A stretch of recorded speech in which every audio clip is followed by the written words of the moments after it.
Assalamualaikum dan salam sejahtera. Kita akan teruskan sesi PTPR kita untuk bab 5 dan kita akan masuk dalam subtopik yang kelima iaitu Perjanjian Malaysia 1963 dan peristiwa pengisytiharaan Malaysia.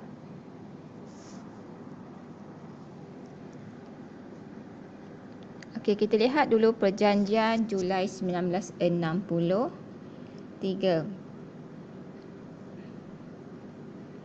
Okey, perjanjian ini juga dikenali sebagai Perjanjian Malaysia atau Malaysia Agreement MA63, di mana ianya adalah sebuah dokumen yang ditandatangani oleh Kerajaan British, Persekutuan Tanah Melayu Sarawak, Sabah dan juga Singapura.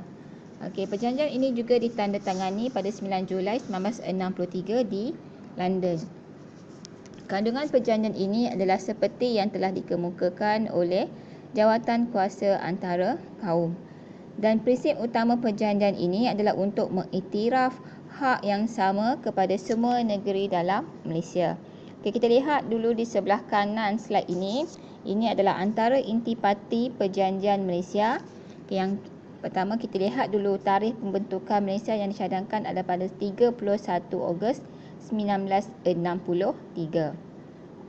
Sarawak, Sabah dan Singapura akan menjadi ahli dalam Persekutuan Malaysia bersama-sama dengan Persekutuan Tanah Melayu, dan kerajaan British akan mengiktiraf kedaulatan Sarawak, Sabah dan Singapura dalam Malaysia. Okey, dan Sarawak dan Sabah juga telah diberikan kelebihan untuk menubuhkan kabinet negeri. Okey, juga diperuntukkan tempoh masa peralihan. Okey, sebagai contoh dalam bidang pentadbiran awam serta pendidikan kepada Sarawak dan juga Sabah.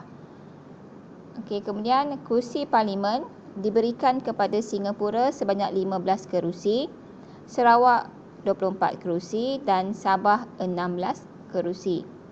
Dan yang terakhir, penduduk Bumiputera di Sarawak dan Sabah akan mendapat pengiktirafan yang sama seperti orang Melayu dalam perlembagaan persekutuan. Okey, kita lihat pula apa yang dikatakan dengan misi PBB.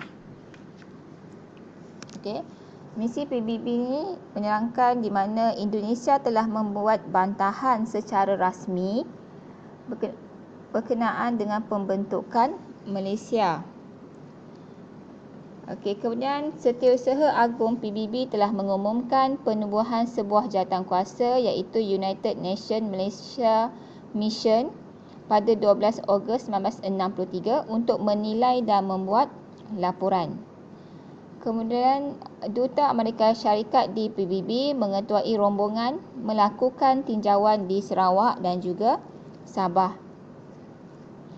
Pembentukan Malaysia yang sepatutnya diisytiharkan pada 31 Ogos 1963 terpaksa ditangguhkan kerana laporan Setiausaha Pertubuhan Bangsa-Bangsa Bersatu hanya dapat disiapkan pada 14 September 1963.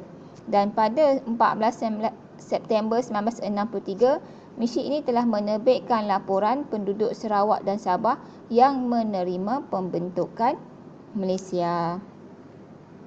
Okey, ini adalah peristiwa pengisytiharaan Malaysia. Okey, jika anda lihat pada slide ini, ada digambarkan peristiwa pengisytiharaan tu di Kuala Lumpur, Sarawak dan juga Sabah. Okey, di Kuala Lumpur yang membacakan pengisytiharaan Malaysia tu adalah yang di-Pertuan Agong di Stadium Merdeka dan disaksikan oleh Tengku Abdul Rahman Putera Al-Haj. Manakala di Sarawak, pengisytiharaan Malaysia dibacakan oleh Khai Johari iaitu wakil kerajaan persekutuan di Kuching, Sarawak, dan turut dihadiri oleh anggota kabinet negeri. Dan Datuk Abang Haji Openg, Abang Sapi'i telah mengangkat sumpah jawatan yang di-Pertuan Negeri Sarawak. Okey, manakala di Sabah, Datuk Mustafa Datuk Harun telah mengumumkan pengisytiharaan Malaysia di Kota Kinabalu dan telah menandatangani surat sumpah sebagai jawatan yang di-Pertuan Negeri Sabah yang pertama. Kita dapat juga wakil kerajaan persekutuan semasa pengistirahat Malaysia di Sabah iaitu Tun Abdul Razak Husin. Okey, sebagai kesimpulannya, pembentukan Malaysia dilakukan dengan cara teratur melibatkan semua pihak. Penduduk yang terlibat diberikan peluang untuk menyuarakan pandangan mereka bagi menjaga kepentingan bersama.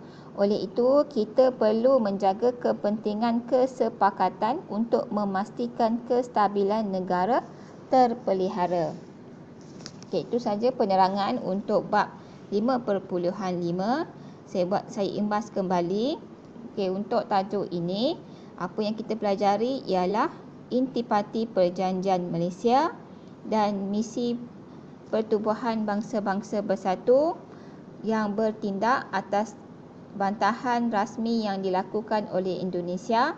Kemudian kita lihat peristiwa pengisytiharaan Malaysia di Kuala Lumpur, Sarawak dan juga Sabah. Okey, seperti biasa sebelum mengakhiri kelas PDPR, saya dah sediakan latihan. Untuk kali ini saya sediakan latihan berbentuk esei. Okey, kalau latihan berbentuk esei, markahnya ialah 20 markah. Okey, siapkan dulu dan kita akan bincangkan jawapan bagi latihan ini dalam kelas Google Meet yang akan datang. Okey, itu saja dari saya. Sekian, terima kasih dan kita akan jumpa lagi.